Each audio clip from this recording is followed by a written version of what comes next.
નમસ્કાર, તમે જોઈ રહ્યા છો Gujarati news YouTube channel. Viral video અને તાજા સમાચાર જોવા માટે અમારી આ ચેનલને સબસ્ક્રાઇબ કરો. નામ પઠાણ મોહસિન ખાન છે. અમે અહીંયા અમારા બાપ દાદા 60 વર્ષથી રહે છે. એટલે 30 તારીખે રોજ શનિવારે રોજ આવ્યા એ બધા ઊંઘેલા હતા માણસ. આવીને ઘરમાંથી પોલીસ કુદરતસર હાથે આવેલા હતા અને એસએમસી વાળા હાથે હતા. ને બધા હાથી કાઢીને અહીંયા આમાં કેમેરા લગાવેલા હતા. કેમેરા તોડીને ને અમે કંઈ બોલ્યા તો અમે ગાડીમાં બેહાડી દીધા ને કે 6 વર્ષ સુધી તમે જેલ થાય એમ કરીને આ એસએમસીવાળા પાસે ગયા તો એસએમસીવાળા ના કે પોલીસવાળા પાસે ગયા તો પોલીસવાળા ના કે તો અમે લોકો પછી અસલમભાઈ ને હર્ષદભાઈ જરીવાલા પાસે ગયા એટલે આ લોકો અમને સપોર્ટ કરે. હમણાં 8 પછી સ્કૂલ ચાલુ થાય. આમાં નાના નાના પોયરા છે. હવે એક તરફ મોદી સરકાર એમ કહે કે બેટી પઢાઓ ને બેટી બચાવો, તો આ કેવી રીતે ઇન્સાફ છે?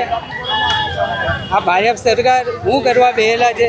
બધા ઢોકળા તોડે છે. આ નાના નાના પોયરા લોકો છે અહીંયા બધા સ્કૂલ મદરસા બધા જાય એ લોકોને કાઢી પડે. પછી તકલીફ તો બધાને જ છે સાહેબ. અહીંયા ખાવાના બેસવાના ઊંઘવાનું બધું તકલીફ છે. આખી આખી રાત બેસી રહ્યા બધા સ્કૂલ મદરસા એ બધું બચ્ચોના ભવિષ્યમાં તકલીફ થાય આગળ. તમારી એ જ વિનંતી છે કે સરકાર કંઈ કરે ને જલ્દ સે જલ્દ અમારા રાહત કંઈ ઘરની આપે. મારું નામ જાવેદ અહમદ શાહ છે. અમે લોકો અહીંયા તકરીબન 60 વર્ષથી અહીંયા રહીએ છીએ. મારા પપ્પા એ લોકો અમારી બધાની બર્થ ડેટ બી અહીંયાની જ છે. અમે બધા સ્કૂલ પણ અહીંયા જ ભણ્યા છે. એ બધા ડોક્યુમેન્ટ અમારી પાસે છે. અમે કાયદેસર લાઇટ બિલ વેરા બિલ બધું ભરતા હતા.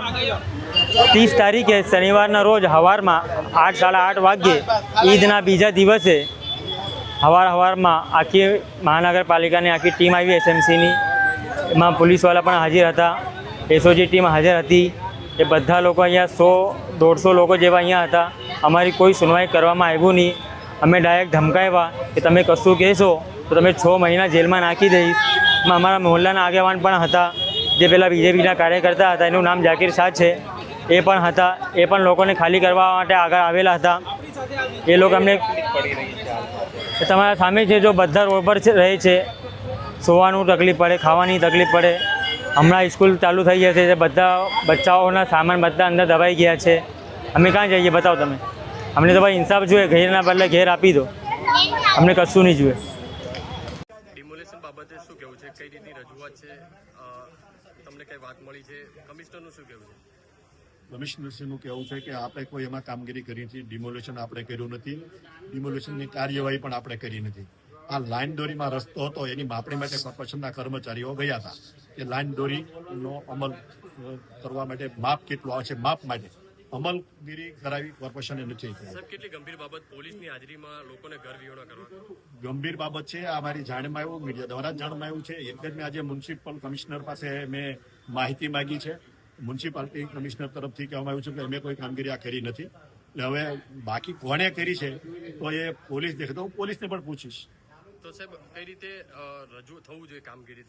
આમાં જે દોષિત હોય કામગીરી તો મ્યુનિસિપાલિટી જ કરતી હોય છે. અન્ય કોઈની જવાબદારી હોતી નથી ખાલી કરવાની. પોલીસની માંડીને કોઈની જવાબદારી હોતી નથી. પોલીસની શાંતિ જાળવવાની જવાબદારી હોય છે. નિયમ મુજબ બંદોબસ્ત આપતી હોય છે મ્યુનિસિપાલિટી માગે તો. પરંતુ મ્યુનિસિપાલિટી અત્યારે અહીંયા કબજો લેવા ગઈ જ નથી. એવો મને કમિશનર તરફથી જવાબ મળ્યો છે. અને હું રજૂઆત કઈ રીતે કરશો લોકોના ન્યાય માટે? લોકોમાં શું ઘટના બની છે, હજી કોને કાર્યવાહી કરી છે, હજી મારે હું તપાસ કરી રહ્યો છું કે આમાં કોણે આ ડિમોલેશન કર્યું. કોણે? મ્યુનિસિપાલિટી નથી કર્યું તો અન્યની કોઈની જવાબદારી આવતી નથી તો કોને કર્યું એની તપાસ થાય છે. જો કોઈ અનઓફિશિયલી કાયદો હાથમાં લીધો એની સામે કાર્યવાહી થવી જોઈએ, ચાહે કોઈ પણ હોય. આ ન્યૂઝના રિપોર્ટર છે Arvind Rathod. Gujarati news YouTube channel Surat. ગુજરાતથી તમને મહત્વના સમાચાર મળતા રહેશે, માટે જોતા રહો ગુજરાતી ન્યૂઝ. ધન્યવાદ.